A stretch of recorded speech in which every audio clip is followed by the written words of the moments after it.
Hello everyone, myself doctor Rajshree. और आज हम जिस टॉपिक को पढ़ेंगे वो है फासिस्टवाद का उदय। आपने सबने हिटलर मुसोलिनी के बारे में सुना होगा कि प्रथम विश्व युद्ध के बाद हिटलर और मुसोलिनी का उदय हुआ और इन्होंने ही हम कह सकते हैं कि जो द्वितीय विश्व युद्ध है उसकी नींव रखी। तो हम इसके बारे में अध्ययन करेंगे कि किस प्रकार इटली में मुसोलिनी का उदय हुआ और एक अधिनायक तंत्र का शासन आरंभ हुआ।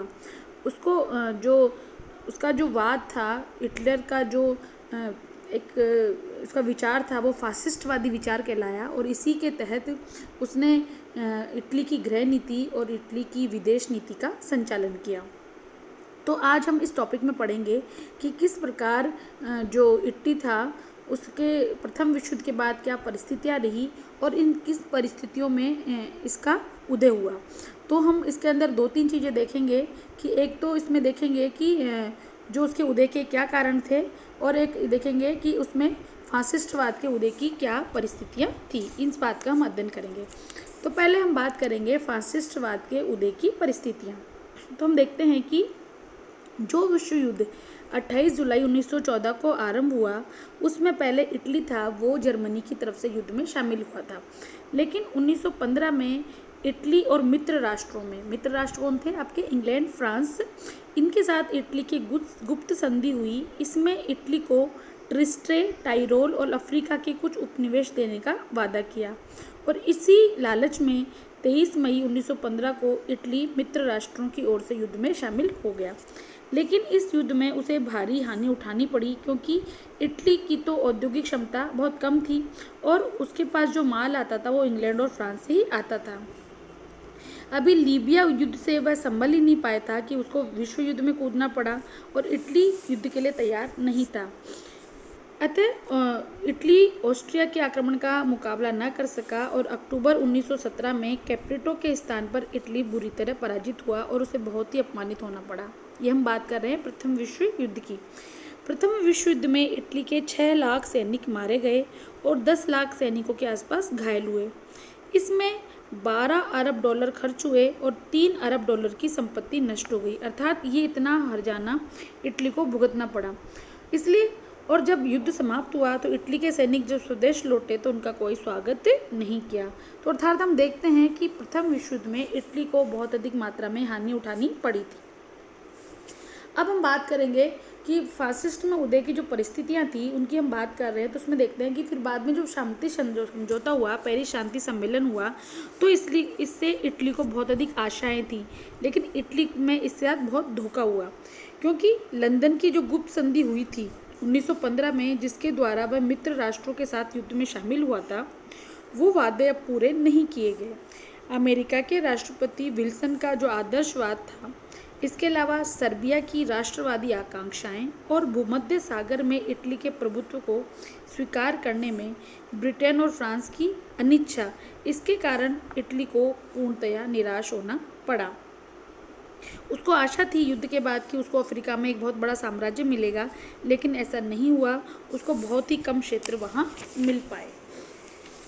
इसके अलावा हम देखते हैं कि इस युद्ध के बाद इटली को अधिक मात्रा में आर्थिक संकट भी सहन करना पड़ा क्योंकि युद्ध के बाद अनेक समस्याएं थी जिनमें बेरोजगारी की समस्या बहुत महत्वपूर्ण थी और बहुत सारे लोग इस समय क्या हो गए थे, बेरोजगार हो गए थे। इसके अलावा मुद्रा का मूल्य 70% तक घट गया था। बजट में घाटे की व्यवस्था रहने लगी, उत्पादन कम हो गया, लोगों को भुखमरी और मूल्य वृद्धि का सामना करना पड़ा। यद्यपि वेतन में कुछ बढ़ोतरी की गई किंतु कीमतों के अनुपात में बहुत ही कम थी।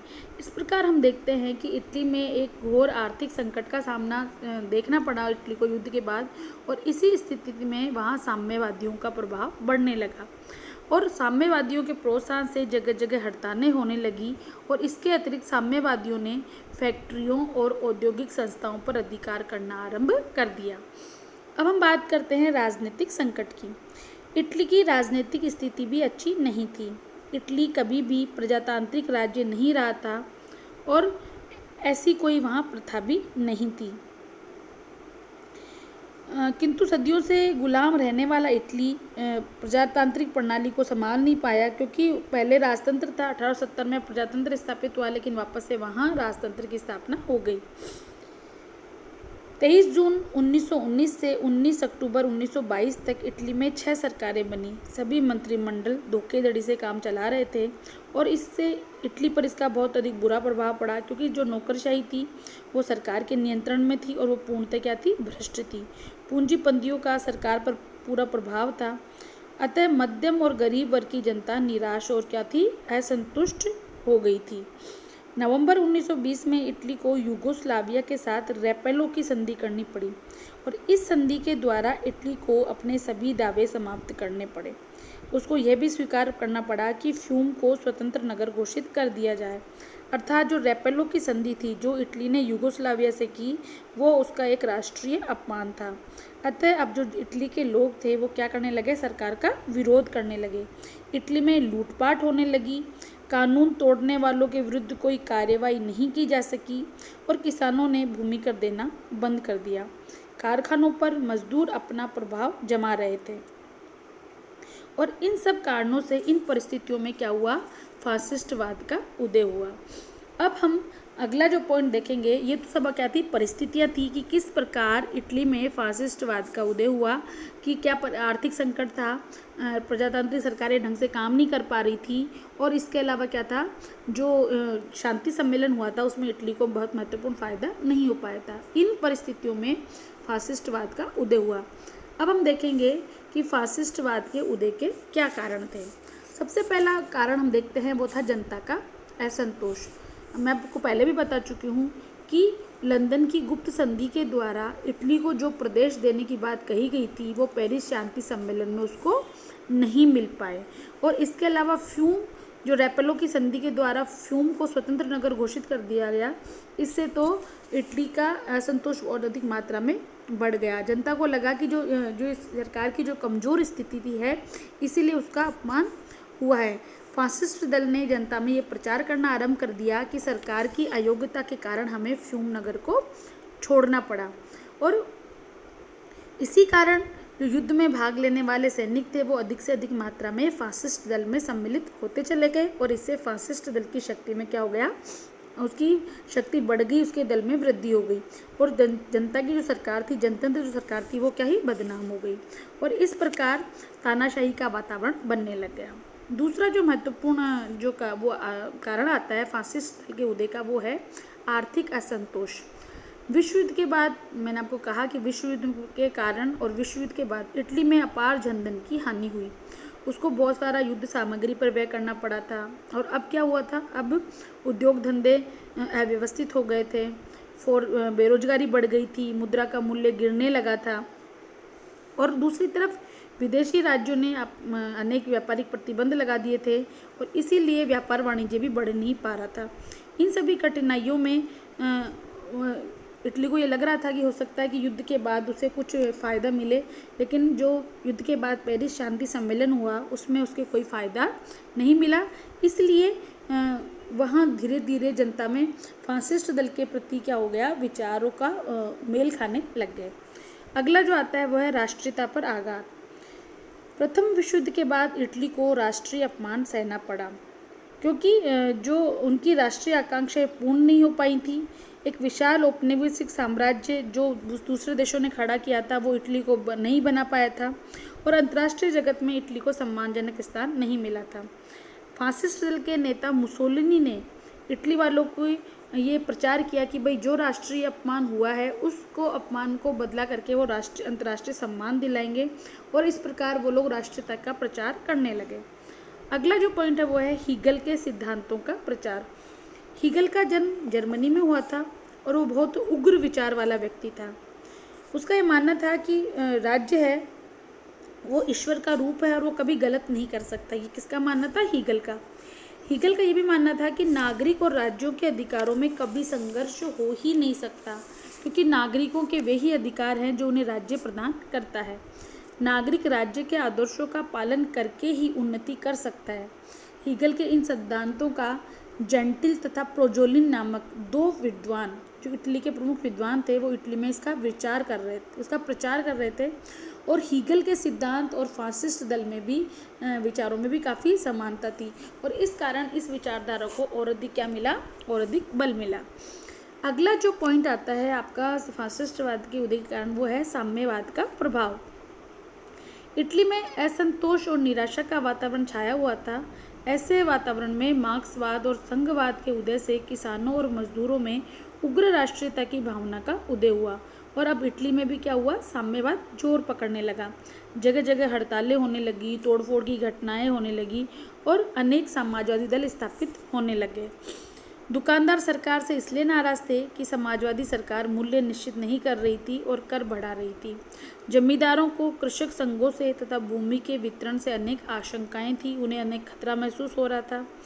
मिल मालिक जो थे वो मजदूरों की हड़तालों से भयभीत थे। पूंजीपति सरकार से इसलिए नाराज थे क्योंकि वह उनकी व्यक्तिगत संपत्ति की रक्षा नहीं कर पा रहे थे। फाशिस्ट दल उस समय जनता को अंधकार में एक आशा की किरण जैसा प्रतीत होने लगा, और उस समय की अराजकता का अंत कर सकता था और साम्यवाद के प्रभाव को समाप्त करके एक सुदृढ़ शासन की स्थापना कर सकता था। फासिस्ट दल साम्यवाद का कट्टर विरोधी होने के कारण उसको जमींदारों और पूंजीपतियों के मुक्त हस्त से आर्थिक सहायता दी, और इस प्रकार प्रत्येक वर्ग के लोग फासिस्ट दल में क्या होने लग गए, सम्मिलित होने लग गए।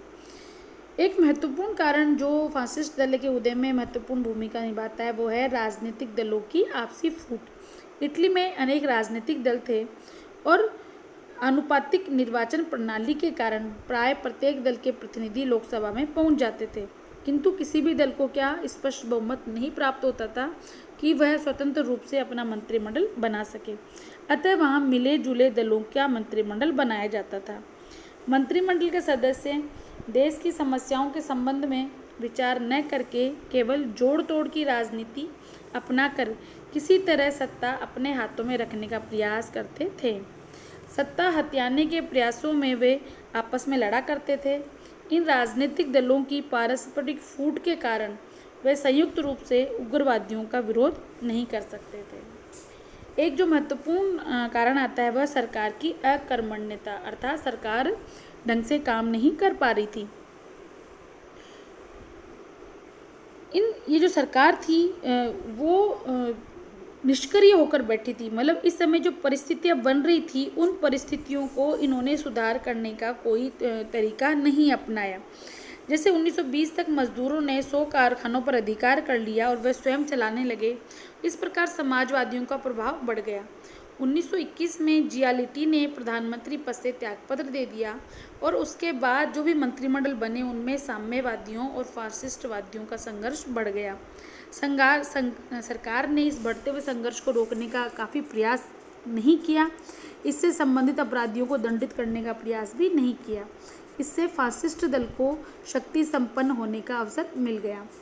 जियालिटी जो पूर्व प्रधानमंत्री थे, उनका मानना था कि समाजवादी और फासिस्टवादी आपस में संघर्ष करके नष्ट हो जाएंगे और वापस से उन्हें सत्ता प्राप्त हो जाएगी, किंतु जो जियालिटी का ये अनुमान गलत सिद्ध हुआ, और मुसोलिनी ने अपने कुशल नेतृत्व से फासिस्टवादियों ने समाजवादियों पर विजय प्राप्त कर ली, और अंत में सारी सत्ता किसके हाथ में आ गई, मुसोलिनी ने अपने हाथ में ले ली।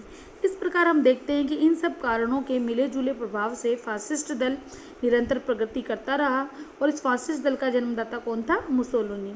देश के सभी वर्गों ने अपनी परंपरागत संस्थाओं की रक्षा करने के लिए, एक शक्तिशाली सरकार की स्थापना करने के लिए, एक देश को विनाश से बचाने के लिए एक संगठन स्थापित किया, और इसके सदस्य फेसियो कहलाते थे। आरंभ में जो फासिस्ट दल था वो शक्तिशाली नहीं था, किंतु धीरे धीरे परिस्थितियां बदलती गई, और इन परिस्थितियों, जब मैंने आपको पहले बताया है, इन परिस्थितियों से इस दल को प्रोत्साहन मिला, और इस प्रकार इटली में फांसीवाद का उदय हो गया, और जो आगे चलकर द्वितीय विश्व युद्ध का एक महत्वपूर्ण कारण बना। अर्थात हम कह सकते हैं कि फासिस्टवादी जो दल था या फासिस्ट दल था जिसका नेता मुसोलिनी था, उसके उदय में अनेक कारण थे, अनेक परिस्थितियाँ जिम्मेदार थी, जिस कारण इस जो ये दल था इसका उदय हुआ, और इस दल ये वैसे तो एक विचारधारा का दल था कि ये इटली के खोए हुए सम्मान को वापस दिलाना चाहता था, लेकिन धीरे धीरे चल के इसकी नीतियों ने दूसरे जो देश थे उनको क्रुद्ध कर दिया, और इस कारण इन्होंने अपनी राष्ट्रीयता के प्रश्न को इतना ऊंचा कर लिया कि धीरे धीरे अंतर्राष्ट्रीय सौहार्द था वो ख़त्म हो गया, और आगे चलकर पूरा विश्व द्वितीय विश्व युद्ध की आड़ में डूब गया। इसी के साथ ये पॉइंट ख़त्म होता है। अगले वीडियो में अगला नेक्स्ट टॉपिक हम डिस्कस करेंगे। Okay, thank you.